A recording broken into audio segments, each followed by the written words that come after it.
Assalamualaikum warahmatullahi wabarakatuh. Saya Yudi Pramuko, tukang donat dari para YouTuber tertua di semesta. Inilah video Habib Rizik saat di Petamburan ya, saat Maulid. Dan inilah gaya dia itu ya begitu itu. Tema-tema ketidakadilan, tapi dilontarkan bukan seperti seorang akademisi, tapi dia seorang orator ya.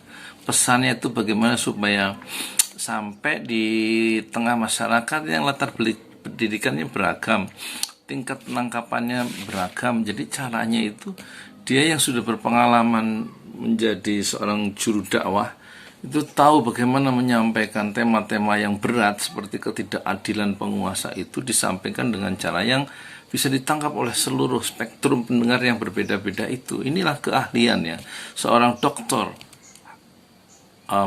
Habib Muhammad Rizik Syihab yang tidak bisa tidak bisa ditandingi oleh juru dakwah di Indonesia sekalipun ya, karena dia menyangkut satu resiko yang besar ya. Dakwah untuk pusat-pusat kekuasaan hanya Habib Rizik yang sangat berani, dan dia sudah nothing tulus kelihatannya, tidak perlu lagi mempertahankan nyawa, karena kata dia di video yang lain ya, itu kalau orang sehat mati, orang sakit mati kan. Orang kaya mati, orang miskin mati. Jadi mati memang tinggal nunggu aja, nggak usah ditakuti, kira-kira begitu. Sampaikanlah yang benar, sampaikanlah apa adanya, apa yang dirasa tidak adil itu disampaikan ke orang yang tidak berbuat adil, terutama penguasa. Ini gaya Habib Rizik yang tidak mungkin bisa diubah ya. Jadi hendaknya orang-orang yang merasa melakukan ketidakadilan itu mendengar dan mengubah dirinya, mengubah keputusan-keputusan politiknya, mengubah kebijakannya kalau dia seorang pejabat publik atau seorang penguasa, untuk ya mendengar apa yang disampaikan oleh Habib Rizik. Karena Habib Rizik tidak punya interest apa-apa, tidak mau jadi penguasa. Dia bukan juga seorang pencoleng, bukan seorang yang ngambil uang negara.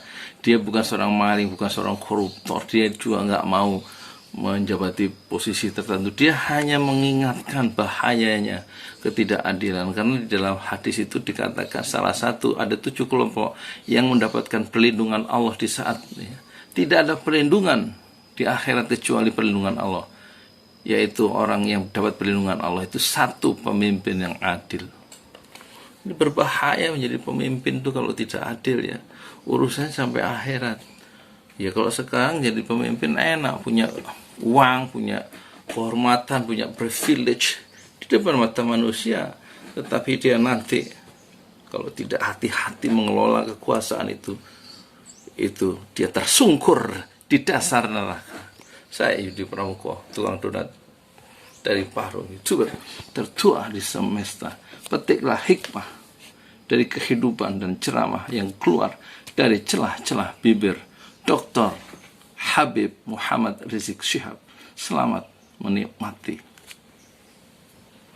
Assalamualaikum warahmatullahi wabarakatuh. Ada prajurit TNI. Takbir. Waktu saya pulang, buat rekaman menyambut saya datang. Betul? Bagus gak? Ditangkep, diborgol, di penjara.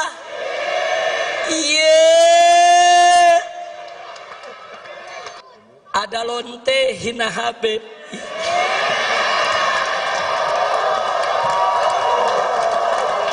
Pusing sampai lonte ikut-ikutan ngomong.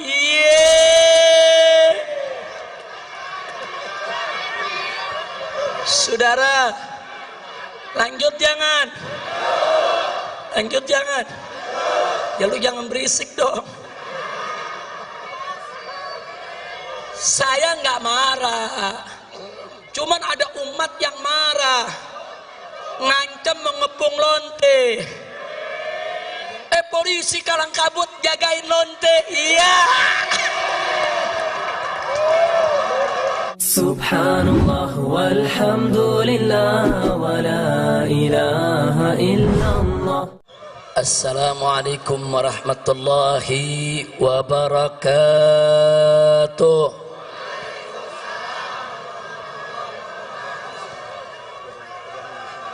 Bismillah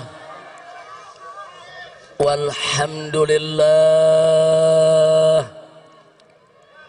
wassalatu wassalamu ala rasulillah wa ala alihi wa sahbihi wa mawalah. Ashhadu an la ilaha illallah wahdahu la syarika lah wa ashhadu anna sayyidana Muhammadan abduhu wa rasuluh la nabiyya ba'dah. Siyadatul habaib asy-syurafa wa sa'adatul ulama'il fudala wa jami'il hadirin al-hibba'il a'izza rahimakumullah.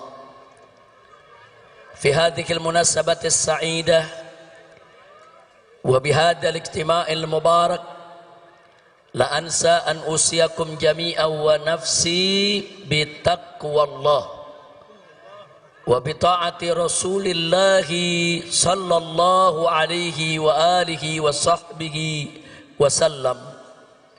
Fanas'al Allah subhanahu wa ta'ala an yahdiyana ila siratihil mustaqim wa yaj'alana minal muttaqin wa yudkhilana jannatahu jannatan na'im bihaqqi sayyidil mursalin walhamdulillahi rabbil alamin.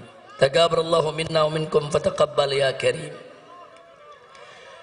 Kepada para habaib, para alim ulama, para kiai, kepada segenap kaum muslimin dan muslimat rahimakumullah, saya menyampaikan berjuta terima kasih dan penghargaan yang tinggi kepada semuanya atas kehadirannya pada acara peringatan Maulid Nabi besar Muhammad sallallahu alaihi wasallam. Semoga tidaklah Anda pulang dari tempat ini nanti kecuali dosa kita semua diampuni oleh Allah subhanahu wa ta'ala, kesalahan kita dimaafkan, kemudian urusan kita semua dimudahkan, dan kita semua dijadikan sebagai orang-orang yang salihin.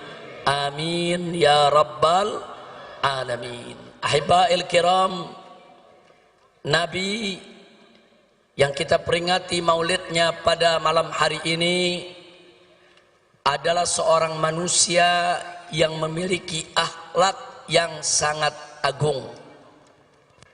Keagungan akhlak beliau dipersaksikan langsung oleh Allah subhanahu wa ta'ala melalui firman-Nya. Wallahu subhanahu wa ta'ala qala fi akhlaqi nabiyhi sayyidina Muhammadin sallallahu alaihi wasallam wa innaka la'ala khuluqin azim. Sesungguhnya engkau wahai Rasul, sesungguhnya engkau wahai Nabi, la'ala, betul-betul, sungguh-sungguh berada di atas khuluqin azim, akhlak yang agung.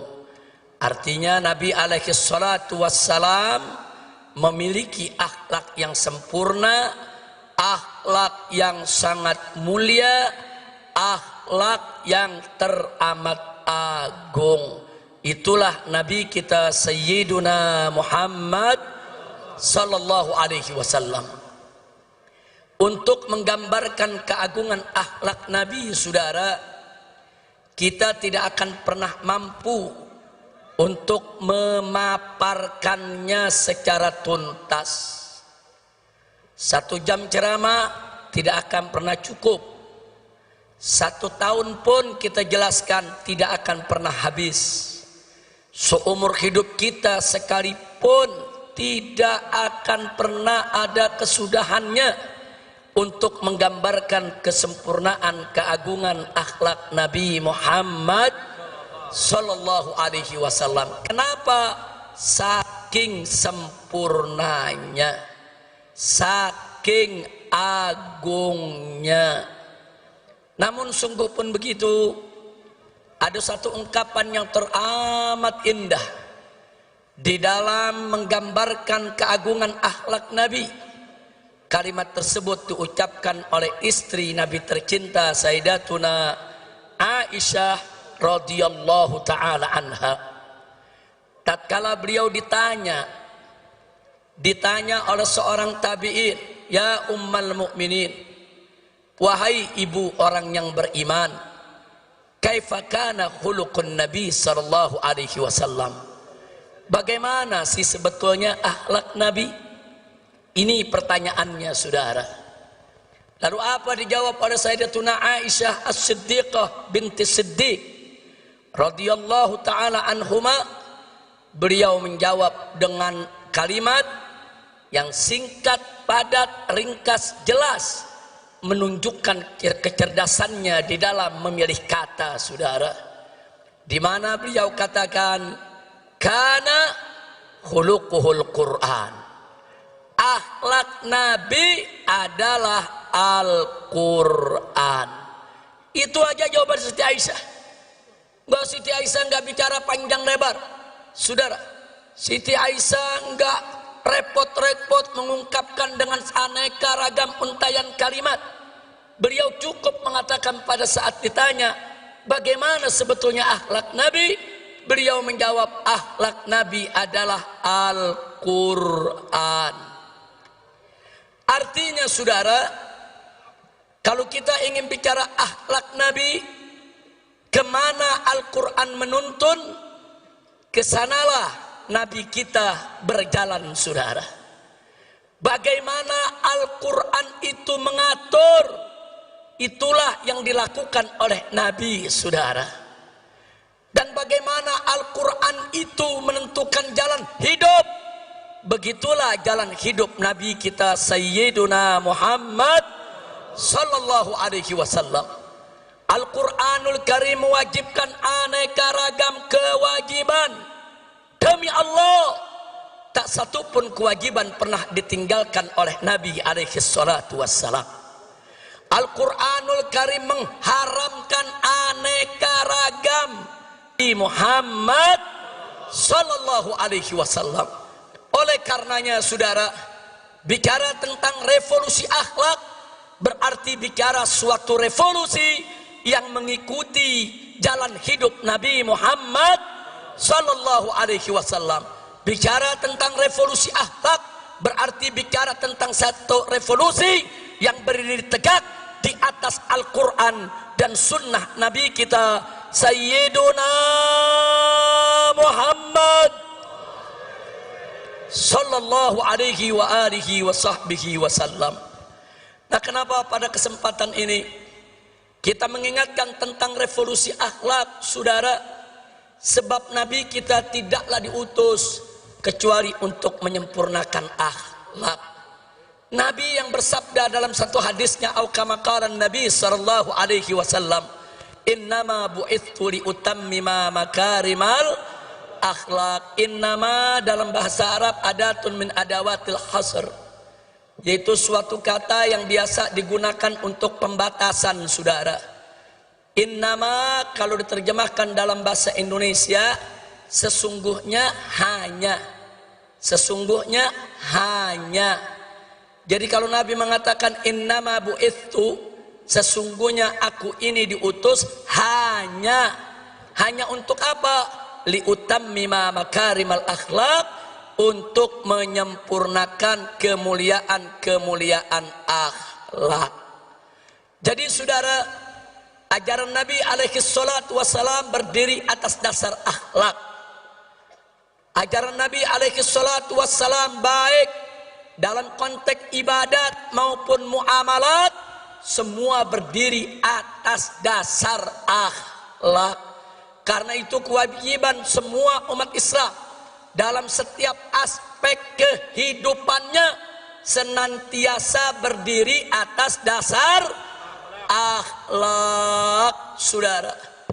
Makanya aneh sekali hari ini saya mendengar pernyataan dari seorang pejabat tinggi, saudara, hari ini saudara, saya mendengar pernyataan dari seorang pejabat tinggi yang mengatakan, saudara, agama tidak mengatur negara. Inna lillahi wa inna ilaihi raji'un. Saudara, orang yang berprinsip agama tidak mengatur negara, saudara, ini datang dari pemikiran liberal atau datang dari pemikiran ateis. Pemikiran liberal adalah mereka-mereka yang ingin membebaskan diri mereka dari ikatan agama. Sedangkan pemikiran ateis, saudara, mereka-mereka yang ingin mengatur kehidupannya tanpa ada ikatan kepercayaan kepada Tuhan, saudara. Dan ini sangat berbahaya di negara kesatuan Republik Indonesia yang berdasarkan ketuhanan yang Maha Esa, sebagaimana tertera dalam konstitusi negara, Undang-Undang Dasar 1945 pasal 29 ayat 1, bahwa negara Republik Indonesia berdasarkan ketuhanan yang Maha Esa. Jadi para founding father itu para pendiri bangsa, dari sejak awal kemerdekaan kita sudah menetapkan bahwa Indonesia berdasarkan tauhid. Indonesia berdasarkan tauhid, berdasarkan ketuhanan yang Maha Esa, yang oleh karenanya setiap kebijakan dalam negara kesatuan Republik Indonesia tidak boleh lepas dari nilai-nilai luhur ketuhanan yang Maha Esa. Sehingga setiap kebijakan apa saja di dalam pengelolaan negara Republik Indonesia tetap harus mengacu kepada ajaran agama, sehingga semua kebijakan di dalam pengelolaan negara Republik Indonesia harus berdiri atas dasar akhlak, saudara. Takbir. Jadi kalau ada pejabat tinggi mengatakan agama tidak boleh mengatur negara, jadi negara mau diatur pakai apa? Mau jadi negara PKI, mau jadi negara ateis, mau jadi negara setan, mau jadi negara iblis. Maka itu saya tanya semua saudara, dasar negara kita apa? Ketuhanan. Ketuhanan yang Maha Esa itu, saudara, adalah dasar tauhid. Apa kalimat tauhid kita? Semuanya la ilaha illallah. Lagi. Sekali lagi. Takbir. Nah, jadi kita mau ingatkan dari mulai presiden dan para menterinya sampai pejabat yang di bawah, ingat, Indonesia adalah negara tauhid. Sekali lagi kita ingatkan kepada mereka, Indonesia adalah negara tauhid, negara berdasarkan ketuhanan yang Maha Esa, sesuai apa yang tertera dalam Undang-Undang Dasar 18 Agustus 1945 pasal 29 ayat 1 yang berbunyi negara Republik Indonesia berdasarkan ketuhanan yang Maha Esa. Jadi kalau kalian ingin menyingkirkan ajaran agama, ingin menyingkirkan aturan agama, ingin menyingkirkan ajaran Islam dari pengelolaan negara, berarti kalian ingin mengangkangi konstitusi, ingin menghancurkan negara ini, dan ingin menghancurkan dasar negara. Betul? Maka itu saya mau tanya, siap jaga ketuhanan yang Maha Esa? Siap jaga negara Republik Indonesia? Takbir. Jadi saya ingatkan kepada semua ya ikhwan, saya nggak peduli siapapun orangnya saudara, mau presiden, mau menteri, mau para jenderal TNI dan Polri, hati-hati kalian. Kalau kalian ingin menyingkirkan ajaran agama dalam pengelolaan negara Republik Indonesia, berarti kalian ingin melawan agama, kalian menantang agama. Demi Allah, kami tidak akan mundur walaupun selangkah, saudara. Takbir. Takbir. Takbir. Nah baiklah, jadi saya mau garis bawahi, ucapan agama tidak boleh ngatur negara itu ucapan nggak punya akhlak, nggak punya akhlak, betul? Betul? Pemimpin ngebohong melulu. Punya akhlak gak? Punya akhlak gak? Nggak punya akhlak. Nggak punya. Pemimpin ingkar janji melulu. Punya akhlak gak? Punya akhlak gak? Punya akhlak gak? Habaib ulama dikriminalisasi hanya karena tidak sejalan dengan penguasa. Punya akhlak gak? Kriminalisasi ulama punya akhlak gak? Ayo jawab yang kompak, punya akhlak gak? Ulama dicaci maki, dihina-hina oleh buzzer, tapi buzzernya nggak ditangkap-tangkap. Punya akhlak gak? Punya akhlak gak? Punya akhlak gak? Ulama yang nggak salah dicari-cari kesalahan, nggak ada salahnya aja dicari-cari kesalahan, apalagi kalau ada salah. Saya mau tanya sekali lagi, nyari-nyari kesalahan ulama punya akhlak gak? Punya akhlak gak? Nah, saya mau tanya lagi, biar anda yang putusin semua saudara, supaya nanti anda tahu apa yang dimaksud revolusi akhlak. Ada santri dari Pasuruan saudara, nyindir presiden, nyindir Kapolri, langsung ditangkap, dipenjara, diadili, dituntut 4 tahun penjara dan dipenjara 3 tahun saudara. Sambil dipakein baju tahanan, masuk televisi, polisinya saudara dengan gagah mengatakan orang ini tidak tahu diri, tidak pantas tinggal di NKRI karena menghina presiden. Baik ya Wan, nggak apa-apa, nggak apa-apa. Taruhlah si santri salah, taruh si santri salah, santrinya di penjara 3 tahun, nggak apa-apa. Cobaan buat dia saudara, insya Allah Allah naikkan derajatnya. Amin ya rabbal alamin. Tapi saudara, yang uniknya saudara, ada anak cukong Cina. Anak cukong Cina pegang foto presiden, dicaci maki, dipukul-pukul itu foto, diludahin. Itu yang difoto dikatakan kacung dia, bahkan dia bego-begoin dan diancam, gua mau bunuh, gua mau tembak, nggak ditangkap.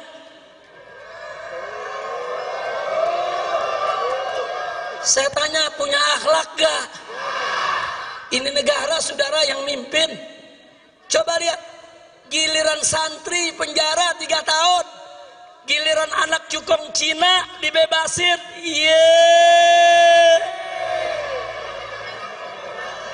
Saya jadi ingat sama lagi nih.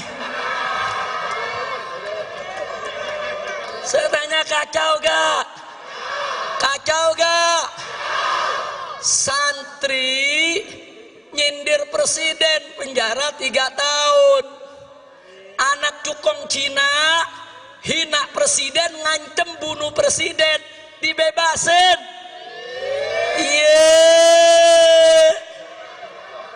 Ada akhlak gak? Ada akhlak gak? Ada akhlak gak? Nah yang begini wajib gak direvolusi? Wajib gak direvolusi? Wajib tidak direvolusi? Takbir. Saudara, saya cuma mau tanya doang. Saya ajukan beberapa hal, anda yang jawab akhlak apa enggak, begitu doang. Enggak, saya bukan lagi ceramah, cuma nanya. Nanya, yang jawab umat, betul. Jadi kalau mau ditangkap, tangkap yang jawab. Saya cuma nanya. Nanya. Lanjut. Mau ditanya lagi? Ada prajurit TNI.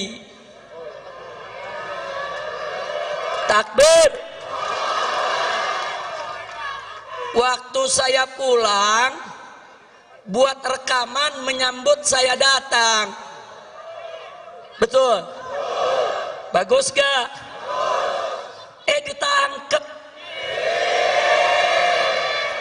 Diborgol.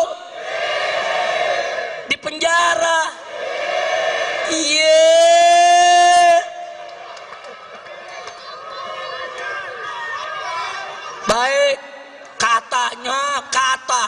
katanya melanggar disiplin militer. Katanya tidak sesuai sabta marga. Unyil. Saya kenapa di sini jadi ingat unyil lagi ya? Udah lama lupa Beb. Udah 3 tahun setengah nggak ceramah. Ingat unyil, ingat Lanjut. Perhatikan baik-baik. Seorang prajurit TNI menyambut kepulangan seorang Habib di Borgol, ditangkap di penjara. Yang menarik, cukong Cina lagi. Cukong Cina, saudara, digotong-gotong, dibopong-bopong sama prajurit-prajurit Brimob. Digotong-gotong. Ini Cina pakai nama Datuk Tahir. Jadi orang kalau dengar namanya kan nggak tahu dia Cina. Datuk Tahir dari Mayapada, saudara. Ini cukong Cina digotong-gotong, dibombong-bombong rame-rame oleh para prajurit Brimob. Nggak ada masalah, saudara. Lalu kenapa ada prajurit TNI sekedar mengucapkan selamat datang kok harus ditahan? Kurang ajar. Betul? Maka itu saya mau tanya, itu yang begitu-begitu ada akhlak gak? Ada akhlak gak? Prajurit TNI cinta sama Habib, bagus gak? Ditahan. Saya tanya, ada akhlak gak?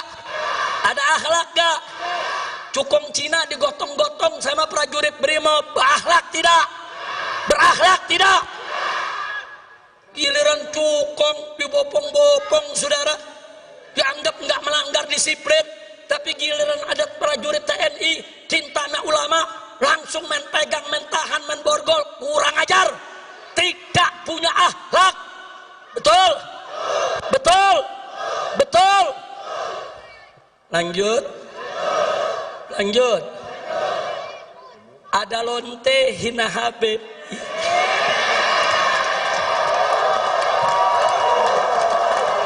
Pusing. Sampai lonte ikut-ikutan ngomong.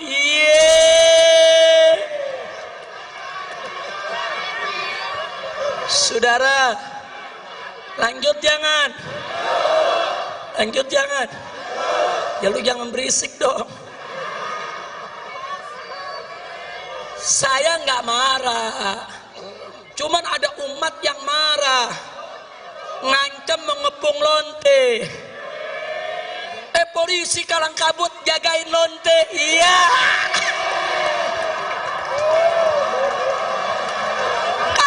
Kacau. Lonte hina Habib dijaga polisi.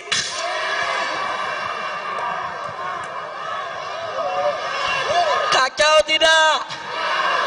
Musinya lonte yang hina Habib, hina ulama, tangkap, bukan dijagain. Polisi jawab, tapi ada ancaman Habib, maka lu tangkap.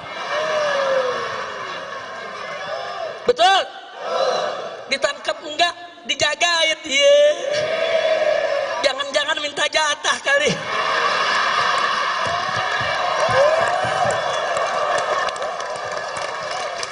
Kacau. Saya ngelihat begini sakit jadi baik. Mudah-mudahan gak sakit lagi dah. Amin. Udah dah, jangan diterusin dah. Udah biarin lonte, biar rame lonte aja dah ngomong dia. Kira-kira jelas gak? Lanjut.